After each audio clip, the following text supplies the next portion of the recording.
Julio Verne, El Castillo de los Cárpatos, capítulo 5. Al día siguiente, Nic Deck y el Dr. Patak disponíanse a partir a las 9 de la mañana. Los propósitos del guardabosque eran remontar el desfiladero de Vulcano, dirigiéndose por lo más corto hacia el castillo sospechoso.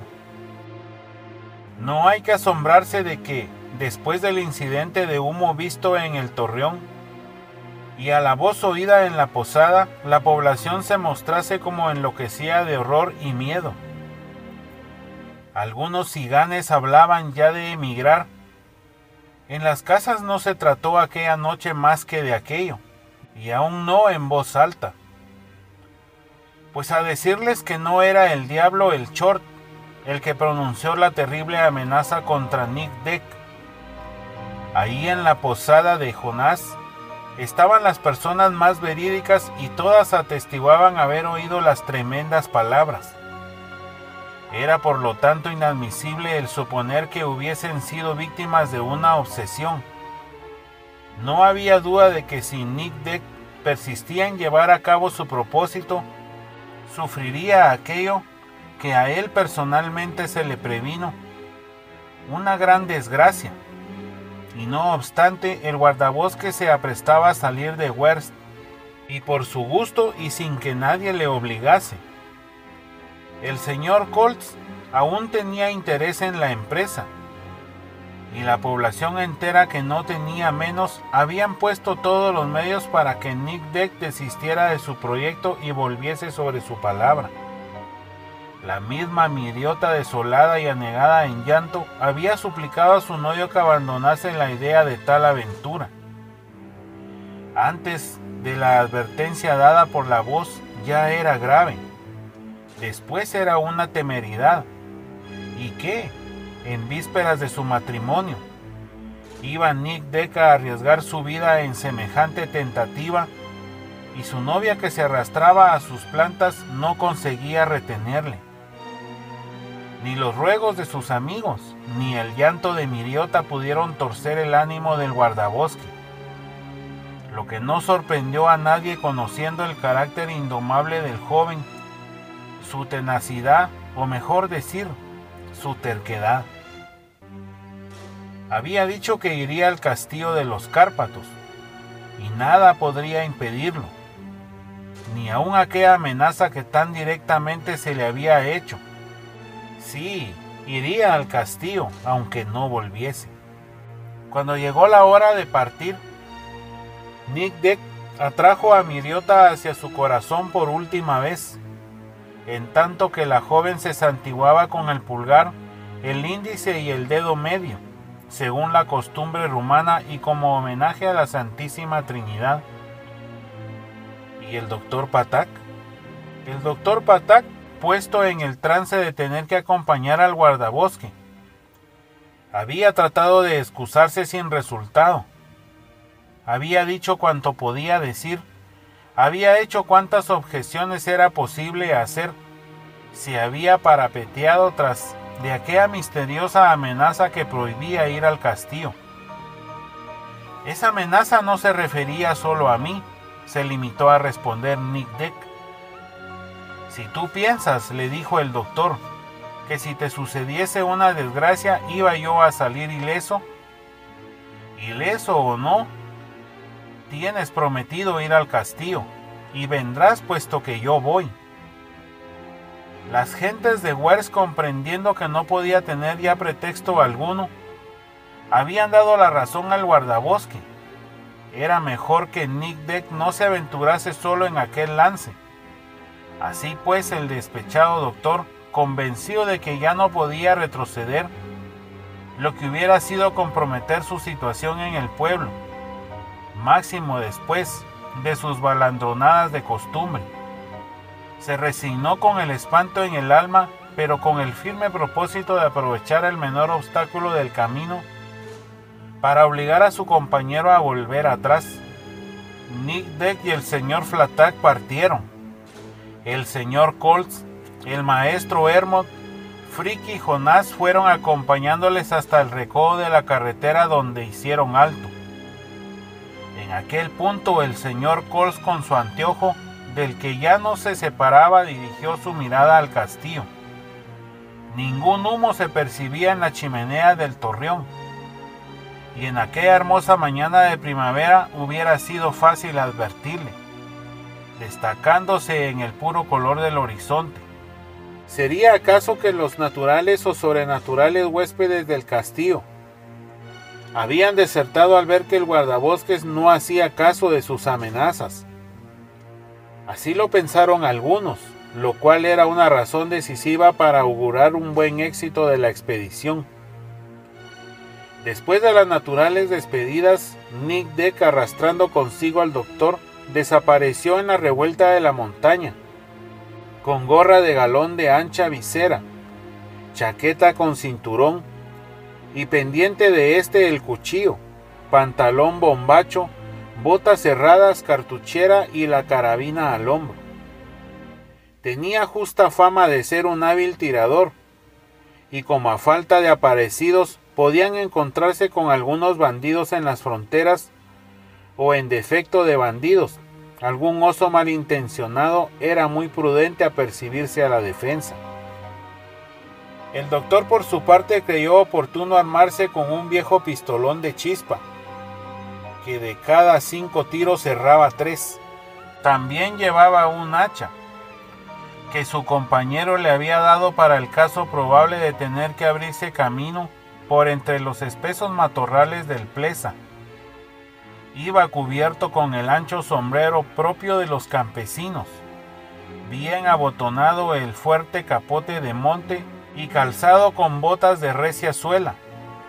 Pero la verdad era que si se presenta la ocasión, no obstante las dificultades de aquellos arreos, correría como un gamo en dirección a Werst. Ambos llevaban las alforjas bien provistas de víveres por si la explicación se prolongaba. Cuando pasaron el recodo del camino, siguieron juntos a alguna distancia, remontando la orilla derecha del Ñad. De seguir el camino que rodeaba los barrancos del vertiente, se hubieran separado mucho hacia el oeste. Era lamentable que no pudieran continuar costeando el cauce del torrente, lo que hubiese abreviado la distancia en una tercera parte, puesto que el Ñad viene a nacer bajo la meseta de Orgal, pero en el punto en que se hallaban, la ribera llena de barrancos y de roca era impracticable en absoluto, siendo necesario cortar oblicuamente hacia la izquierda, en dirección al castillo, después de haber franqueado la zona inferior de los bosques del Plesa, que era el único punto por donde la fortificación podía ser abordada. En la época que el castillo estaba habitado por el conde de Gorst, la comunicación entre Werst y la garganta del Vulcano y del valle de Silvalaco era una estrecha vereda que se había abierto en aquella dirección, pero obstruida durante 20 años por espesos matorrales. Inútilmente se hubieran buscado las huellas de un camino. Cuando iban a dejar el profundo cauce del Ñad, lleno de agua que mugía, Nic Deck se detuvo para orientarse. Desde aquel punto no se veía el castillo, ni le verían ya hasta llegar al otro lado de los bosques, escalonados en la pendiente de la montaña, situación topográfica muy frecuente en la orografía de los Cárpatos. La orientación era, pues, difícil de determinar por falta de señales, y solo podía establecerse por la posición del sol, cuyos rayos iluminaban entonces las lejanas crestas. ¿Lo ves?, dijo el doctor, ¿lo ves?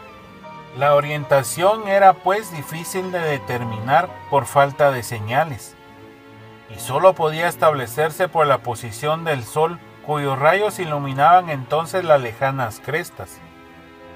¿Lo ves?, dijo el doctor, ¿lo ves? No hay camino. O mejor decir, no le habrá ya. Ya habrá. Lo habrá, dijo Nic Deck. Eso se dice fácilmente, Nic, y se hace, Patak. De manera que sigues decidido. El guardabosques se contentó con responder con un gesto afirmativo, y se internó en la arboleda. En aquel momento el doctor sintió vehementes deseos de desandar lo andado, mas Nick le miró con tal resolución que el poltrón no creyó oportuno quedarse atrás.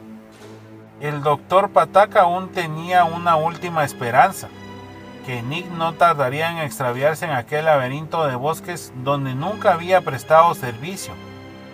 Mas el doctor no contaba con ese olfato maravilloso, ese instinto profesional, aptitud animal por decirlo así, que permite guiarse por los menores indicios, tales como la dirección de las ramas, el desnivel del terreno, el color de las cortezas, los variados matices de los musgos, según estén a los vientos del sur o del norte. Nick Deck era experto en su oficio y tenía una sagacidad muy superior para no perderse nunca, ni aun en los puntos desconocidos para él.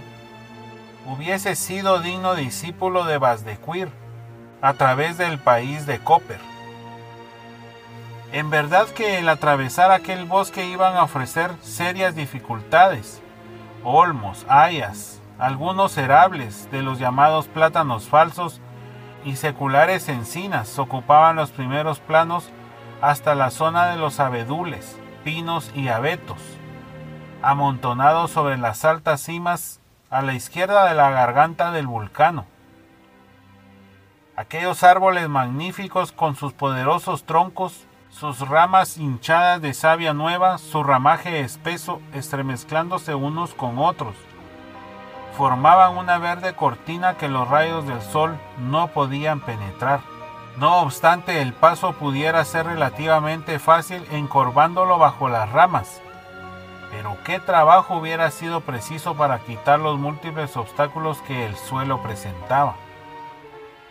Para limpiar todo aquello de plantas espinosas, de ortigas, de zarzas, de cardos y escaramujos, a pesar de ser tan frágiles que al más leve esfuerzo se arrancan.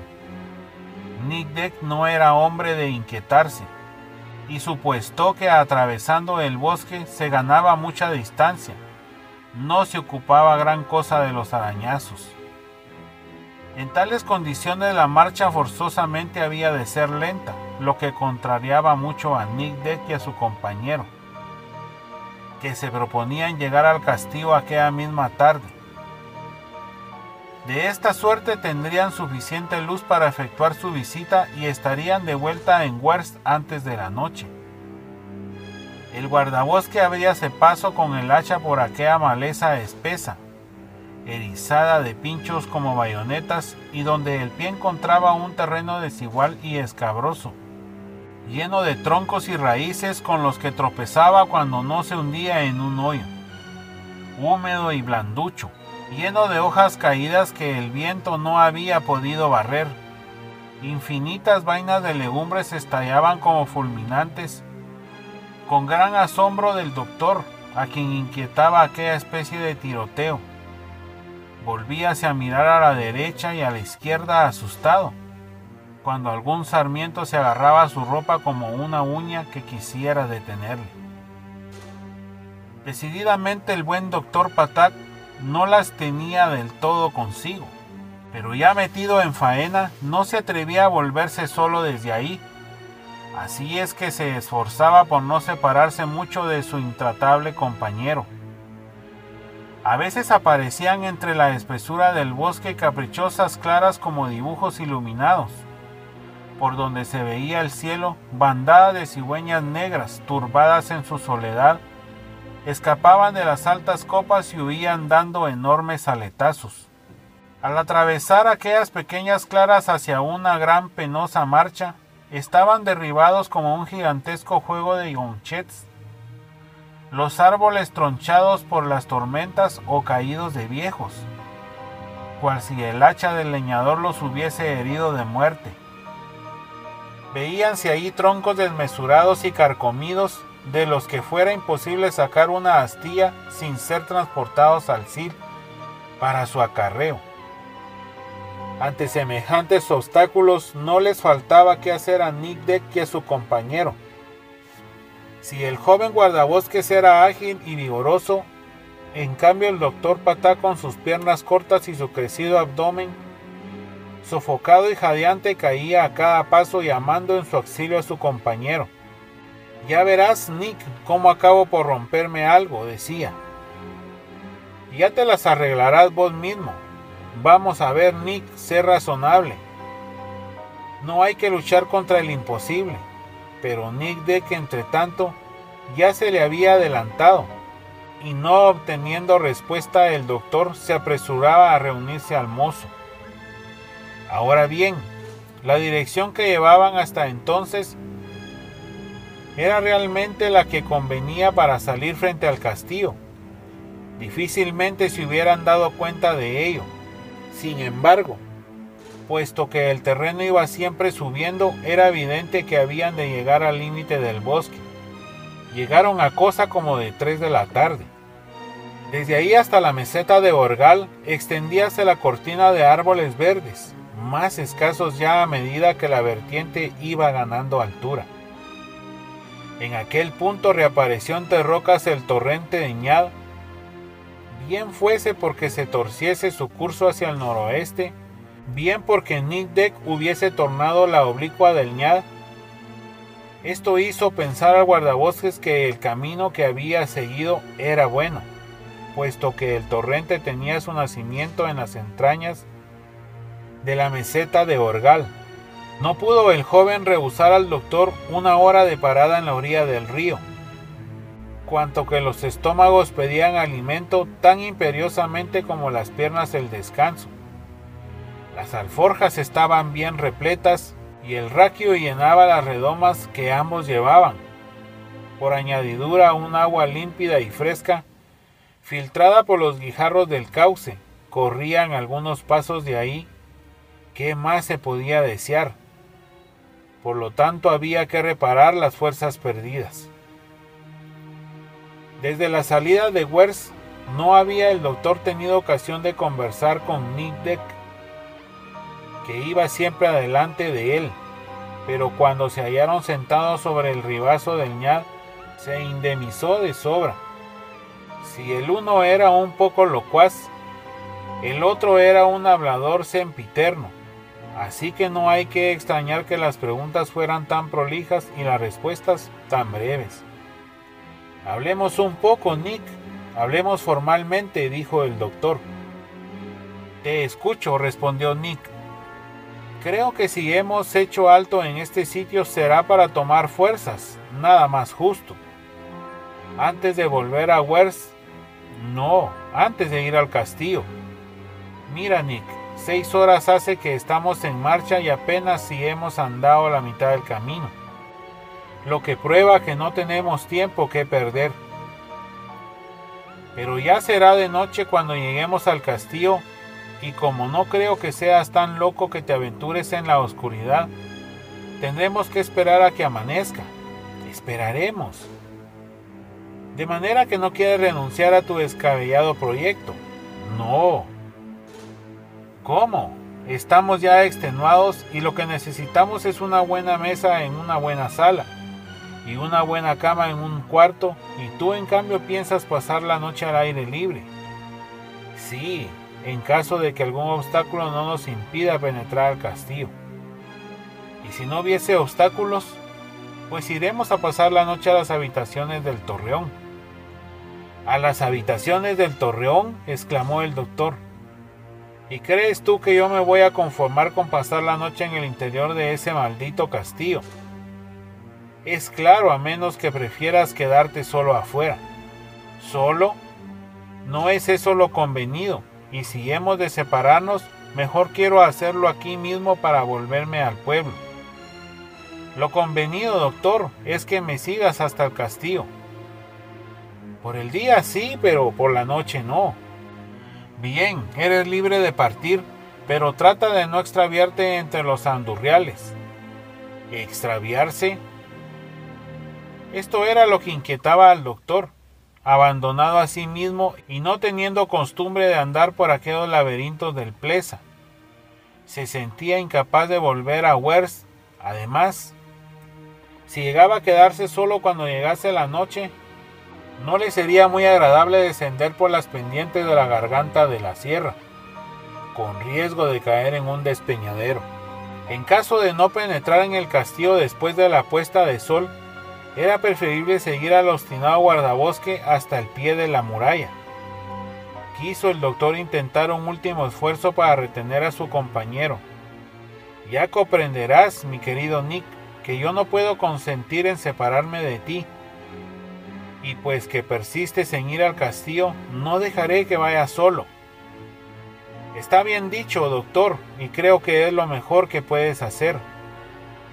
Una palabra, Nick. Prométeme que no tratarás de entrar al castillo. Yo te lo prometo, doctor. Es hacer hasta lo imposible para penetrar en él. No retroceder un paso hasta descubrir lo que ahí sucede. Lo que ahí sucede, exclamó el doctor encogiéndose de hombros. ¿Y qué quieres que suceda? No lo sé, pero quiero saberlo y lo sabré. Lo que falta saber es si podemos llegar a ese castillo del diablo, replicó el doctor, que ya no tenía más argumentos que oponer. Lo que sí puede asegurarse en vista de las dificultades experimentadas hasta aquí y del tiempo que hemos empleado en atravesar los bosques del Plesa, es que se hará de noche antes que hayamos podido ver la muralla. No lo creo yo así, respondió Nick Deck en las alturas de la pendiente. Los abetos son menos espesos que los laberintos que hemos pasado de olmos, erables y hayas. Pero en cambio, el terreno será tortuoso. Nada importa mientras sea practicable. Y cuenta que nada te he dicho de los encuentros con los osos en las cercanías de la meseta de Orgal. Yo tengo mi fusil y tú tu pistola para defenderte, doctor.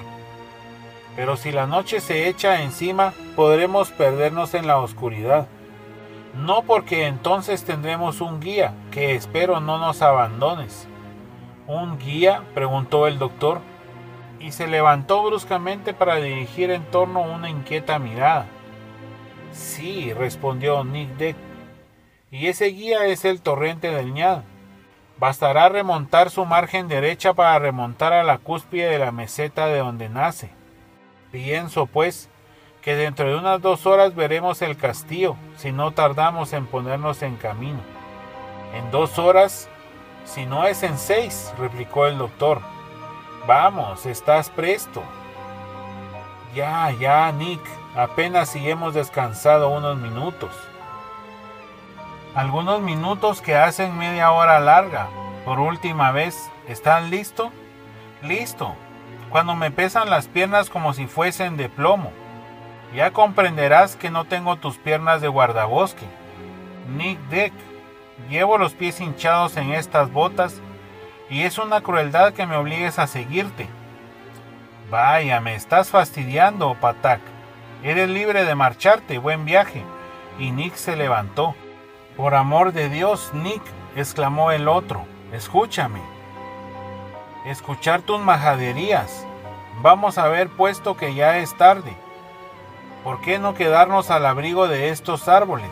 Mañana al amanecer partiríamos y tendríamos toda la mañana para llegar a la meseta. Te repito, doctor, que mi intención es pasar la noche en el castillo. No lo harás, Nick. Yo sabré impedírtelo. ¿Vos? Me agarraré a ti, te arrastraré, te pegaré si es preciso. El desgraciado doctor no sabía lo que decía, ni Deck ni le respondió siquiera. Si después de haberse puesto el fusil en bandolera, dio algunos pasos en dirección a la ribera del Ñad. Espera, exclamó lastimeramente el doctor. Diablo de hombre. Un instante, tengo las piernas entumecidas, mis articulaciones no funcionan. Pero no tardaron en funcionar porque el ex enfermero no tuvo más remedio que echar a correr con sus piernecillas cortas, para reunirse al guardabosque que no hacía ánimo de volverse. Eran las 4, los rayos del sol iluminando la cúspide del Plesa, que no tardaría en ocultarlos, proyectaban su oblicua luz sobre las altas ramas de los abetos. Nick Deck hacía bien en apresurarse, porque en aquellas espesuras la noche se echaba de repente. Curioso y extraño aspecto en verdad el de estos bosques donde se hacinan, por decirlo así, las especies arbóreas alpinas, que no se ven ahí en árboles nudosos, ni retorcidos, sino troncos rectos altísimos y desnudos hasta una altura de 50 o 60 pies, troncos lisos que extienden a manera su perenne verdor. En su base no hay matorrales ni zarzas, largas raíces saliendo a flor de tierra como serpientes adormecidas por el frío que se ven por doquier. El suelo se muestra alfombrado de un musgo amarillento y seco, lleno de ramillas, y sembrado de especies de tubérculos que rechinan bajo el pie, y un talud cruzado de cristalinas rocas y cuyas aristas afiladas cortan la piel más recia. El paso fue pues muy difícil por medio de aquel bosque, y en un cuarto de milla. Para escalar aquellos bloques era necesario fuerza de riñones, de vigor de piernas y de seguridad de miembros que sin duda no se encontraban en el doctor Patak. Si Nic Deck hubiese estado solo, no hubiera empleado más de una hora, pero con el aditamento de su compañero empleó 3, ya deteniéndose para que le alcanzara, ya ayudándole a subir sobre alguna roca demasiado alta para las cortas piernas del doctor. Este tenía un temor terrible encontrarse solo en medio de aquellos parajes. A medida que la pendiente se hacía más penosa, los árboles comenzaban a escasear sobre la alta cima del Plesa, y solo formaban grupos aislados de medianas dimensiones. Entre aquellos grupos percibíanse la línea de las montañas que dibujaban en el último término entre los últimos vapores de la tarde. El torrente de Ñad, siempre sorteado por el guardabosque, no era por aquel punto más que un arroyuelo, lo que indicaba que su nacimiento no debía estar lejos. A algunos centenares de pies por encima de los últimos pliegues del terreno acortábase la meseta de Orgal, coronada por las construcciones del castillo. Por fin Nic Deck llegó a la meseta, después de un supremo esfuerzo que redujo al doctor al estado de masa inerte. El pobre hombre no hubiera tenido fuerzas para arrastrarse 20 pasos más allá, y cayó como cae la res bajo la masa del carnicero. Nic Deck apenas sentía la fatiga de tan cruda ascensión. De pie, inmóvil, devoraba con la mirada el castillo de los Cárpatos, al que nunca se había aproximado. Ante sus ojos se extendía un muro almenado, y cuyo único puente levadizo estaba levantado contra la poterna encajada en un marco de piedra. En torno del muro, en toda la superficie de la meseta, todo estaba tranquilo y silencioso. La penumbra del crepúsculo permitía abrazar el conjunto del castillo, que se dibujaba confusamente en las sombras. A nadie se le veía sobre el parapeto, a nadie sobre la plataforma del torreón, ni sobre la terraza circular del primer piso. Ni un hilo de humo se esparcía en torno a la extravagante veleta. «¿Y bien, guardabosque?», preguntó el doctor Patak. «Convendrás en que es imposible franquear ese foso, ni bajar el puente levadizo, ni abrir la poterna». El joven no respondió. Estaba pensando que sería preciso hacer alto ante la muralla. En medio de aquella fortaleza, sin duda lo más prudente era esperar el alba a fin de obrar en plena luz, lo cual fue resuelto con gran contrariedad por parte de Nic y gran contento por el doctor Patak. Gracias por escuchar.